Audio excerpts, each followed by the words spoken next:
Assalamualaikum warahmatullahi wabarakatuh. Selamat sore teman-teman semuanya. Perkenalkan, nama saya Arina Andriani. Pada kesempatan kali ini saya akan memaparkan hasil analisis dari tabel perbandingan indikator makroekonomi antara Indonesia dan Vietnam. Analisis ini mencakup 10 indikator utama yang bisa memberi gambaran bagaimana posisi Indonesia dibandingkan dengan negara tetangga kita seperti Vietnam dalam konteks perekonomian dan pembangunan.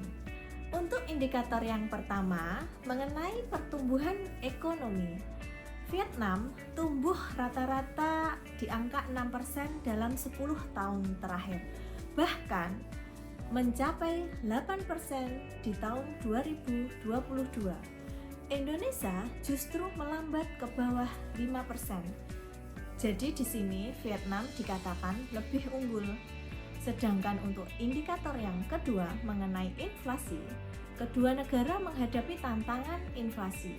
Tetapi dengan pola yang berbeda, Indonesia umumnya menjaga inflasi pada kisaran 3-8%. Meskipun pada tahun 2022 sempat naik tajam. Sedangkan untuk negara Vietnam lebih rentan lagi dengan inflasi yang pernah menembus di angka 20% pada tahun 2011. Ini menunjukkan bahwa meskipun Indonesia tidak sepenuhnya stabil, setidaknya kita lebih baik dalam mengendalikan harga dibandingkan negara Vietnam. Kita lanjut pada indikator yang ketiga, tentang tingkat pengangguran. Indonesia masih menghadapi masalah yang sangat serius. Tingkat pengangguran terbuka sempat mencapai 7% saat pandemi. Lebih parah lagi, pengangguran muda di Indonesia mencapai 15,6%. Bahkan, pengangguran terdidik lulusan universitas pernah menyentuh di angka 34%, sangat tinggi sekali di masa COVID-19. Sementara itu di Vietnam relatif lebih rendah, hanya sekitar 7% di tahun 2017. Ini menandakan bahwa Vietnam lebih berhasil menyerap tenaga kerja meskipun keduanya tetap memiliki tantangan.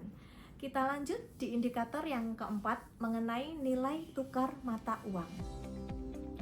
Nilai tukar mata uang Indonesia rupiah memang berfluktuasi, terutama saat pandemi, antara 14.000 hingga 16.500 per USD. Namun, dong Vietnam justru lebih rapuh karena dipengaruhi inflasi tinggi dan kebijakan moneter yang kurang stabil. Jadi dalam hal kurs, Indonesia sedikit lebih baik.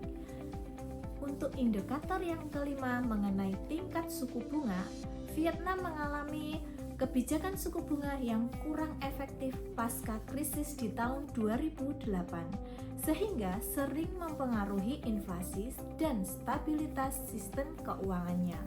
Sedangkan di Indonesia, relatif lebih berhasil menjaga stabilitas meskipun tidak harus menghadapi tekanan global. Kita lanjut indikator yang selanjutnya, yaitu yang keenam mengenai investasi dan industrialisasi. Vietnam menjadi magnet investasi asing langsung atau FDI, terutama di sektor teknologi, elektronik, dan tekstil. Negara ini berhasil mengembangkan industrialisasi dengan dukungan kebijakan yang ramah investor. Sedangkan di Indonesia justru menghadapi tantangan seperti infrastruktur yang belum merata, birokrasi, dan mengenai masalah korupsi yang masih sangat tinggi. Ini yang membuat Vietnam lebih unggul dalam hal ini. Dan untuk indikator yang ketujuh mengenai indeks harga konsumen atau IHK, IHK Indonesia sangat dipengaruhi harga minyak dunia. Namun sensitivitasnya tidak sebesar di Vietnam. Di Vietnam, guncangan kurs sebesar 1% bisa langsung mengubah IHK hampir sebesar 1%. Artinya, ekonomi Vietnam lebih rentan terhadap fluktuasi global dibanding Indonesia. Kita lanjut ke indikator yang ke-8 mengenai indeks kemajuan sosial di masing-masing negara.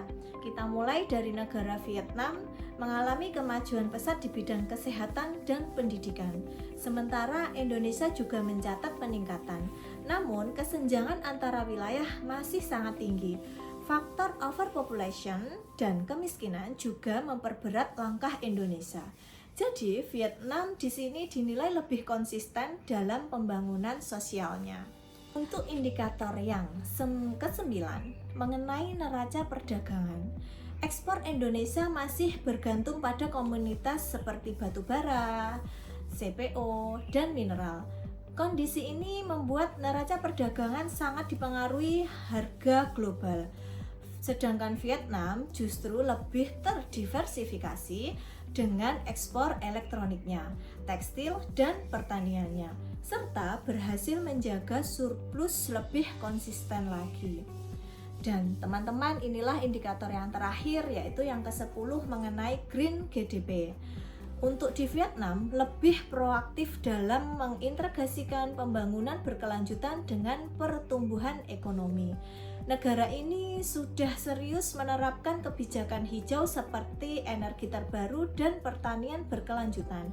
Sedangkan di Indonesia memang sudah berusaha, tapi sepertinya lewat reboisasi dan target penurunan emisi. Tetapi tantangan deforestasi, polusi, dan degradasi lingkungan masih sangat besar untuk kita hadapi. Teman-teman, dari 10 indikator ini kita bisa melihat bahwa Vietnam lebih unggul dalam aspek pertumbuhan ekonomi, investasi, perdagangan, industrialisasi, hingga pembangunan berkelanjutan. Sedangkan di Indonesia terletak lebih baik pada aspek nilai tukar, inflasi yang lebih terkendali, serta potensi pasar domestik yang besar. Di akhir ini kesimpulannya adalah di dua negara ini Indonesia perlu memperkuat reformasi struktural, meningkatkan kualitas SDM, memperbaiki iklim investasi, serta lebih serius lagi dalam isu lingkungan agar bisa bersaing dengan Vietnam di kancah global. Sekian paparan dari saya. Terima kasih atas perhatian dari teman-teman semuanya. Wassalamualaikum warahmatullahi wabarakatuh.